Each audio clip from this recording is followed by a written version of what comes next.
तो ये तस्वीरें आप देख रहे हैं, केएल शर्मा अमेठी से नॉमिनेशन दाखिल कर चुके हैं। इस वक्त ये चुनावी मैदान में है कांग्रेस की तरफ से। केएल शर्मा गांधी परिवार के बेहद करीबी हैं, खासतौर पर सोनिया गांधी के करीबी हैं। 1991 में राजीव गांधी के साथ वो अमेठी आए थे और साफ तौर पर प्रियंका गांधी का एक ट्वीट भी सामने आया और उस ट्वीट से भी अंदाजा लगाया जा सकता है कि वो परिवार के कितने ज्यादा करीबी है, जिसमें उन्होंने जिक्र किया कि अमेठी के गली गली को जानते हैं केएल शर्मा और नॉमिनेशन दाखिल कर चुके हैं। तमाम दिग्गज मौजूद रहे और अब से थोड़ी देर बाद जो है राहुल गांधी भी नामांकन दाखिल करेंगे। तो केएल शर्मा कौन है ये आपको बता दें। राहुल गांधी के बेहद करीबी है, गांधी परिवार के वो काफी क्लोज है।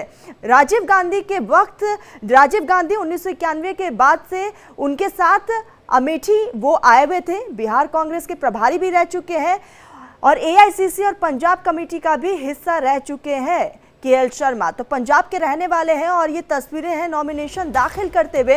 तो बेहद खास ये तस्वीरें हैं। एक तरफ आज नॉमिनेशन का आखिरी दिन और बिल्कुल एंड मोमेंट पर कांग्रेस की तरफ से ताश के पत्ते खोले गए, क्योंकि अब तक सस्पेंस बरकरार था कि आखिर कौन लड़ेगा। और पहली बार ऐसा हो रहा है कि गांधी परिवार से कोई अमेठी से चुनाव नहीं लड़ रहा है, बल्कि इस बार गांधी परिवार के जो बेहद करीबी है केएल शर्मा, उनको मौका दिया गया है। तो केएल शर्मा कौन है वो भी हम आपको बता रहे हैं। राजीव गांधी के साथ अमेठी वो आए हुए थे।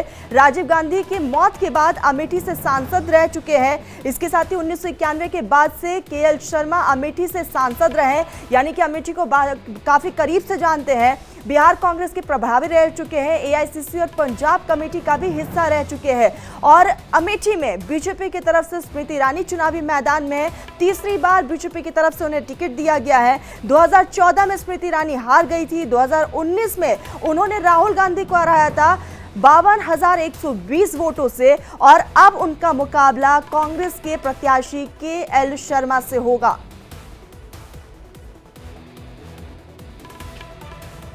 तो पॉलिटिकल एडिटर ब्रह्म प्रकाश दुबे हमारे साथ लगातार बने हुए हैं। ब्रह्म, हम तस्वीरें लगातार देख रहे हैं। एक तरफ राजीव गांधी के वक्त से गांधी परिवार के काफी क्लोज केएल शर्मा चुनावी मैदान में और उनका सीधा मुकाबला स्मृति ईरानी से होने वाला है। लेकिन 2014 की बात की जाए तो स्मृति ईरानी ने यहाँ पर उनको हार का सामना करना पड़ा था। 2019 में उन्होंने बदला ले लिया। इस बार क्या लग रहा है? बिल्कुल बिल्कुल, देखिए केएल शर्मा की बात की, वो मूल रूप से पंजाब से आते हैं। हालांकि बीते 3 दशक से ज़्यादा समय से जब राहुल गांधी उनको लेके अमेठी गए थे तभी से वो वहीं के होके रह गए।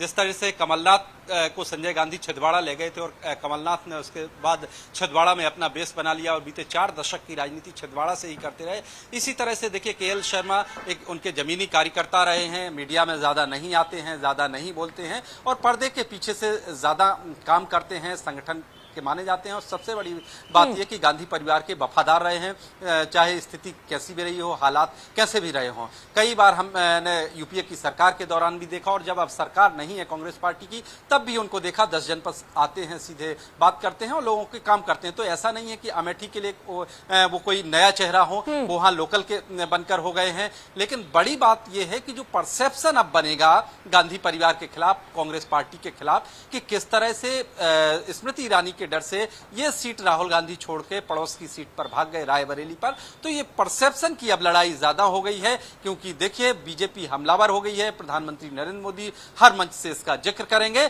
और अभी बीजेपी के नेता जो प्रेस कॉन्फ्रेंस कर रहे हैं उसमें भी कह रहे हैं कि राहुल गांधी डर के भाग गए, उन्होंने अमेठी की जनता को धोखा दिया है। ईरानी को सुना जिसमें स्मृति ईरानी ने कहा कि गांधी परिवार से किसी को मौका नहीं दिया गया है। इससे जाहिर है कि कांग्रेस हार चुकी है। क्या लगता है कि इस बार जो कांग्रेस ने दांव खेला है इसका फायदा कांग्रेस को मिल पाएगा? देखिए हर पार्टी जो अब फैसला करती है वो अपने फायदे के लिहाज से करती है। कांग्रेस पार्टी के नेताओं ने ये फैसला किया है तो भविष्य की रणनीति के लिहाज से फैसला किया है और इसी फैसले पर वो डटे हैं। रहा सवाल कि बीजेपी के नेता जिस तरह से तंज कस रहे हैं, तो देखिए चुनावी माहौल है, स्मृति ईरानी हो, प्रधानमंत्री नरेंद्र मोदी हो, हर कोई अपने विरोधी को घेरना चाहता है, उसकी कमियों को सामने लाना चाहता है और ऐसा परसेप्शन बनाना चाहता है कि वो उनके सामने कहीं नहीं खड़े हैं। तो ये तो चुनावी माहौल है, इसमें चलता रहता है। कांग्रेस पार्टी के नेता लगातार बार पलटवार का सिलसिला साफ तौर पर जारी है।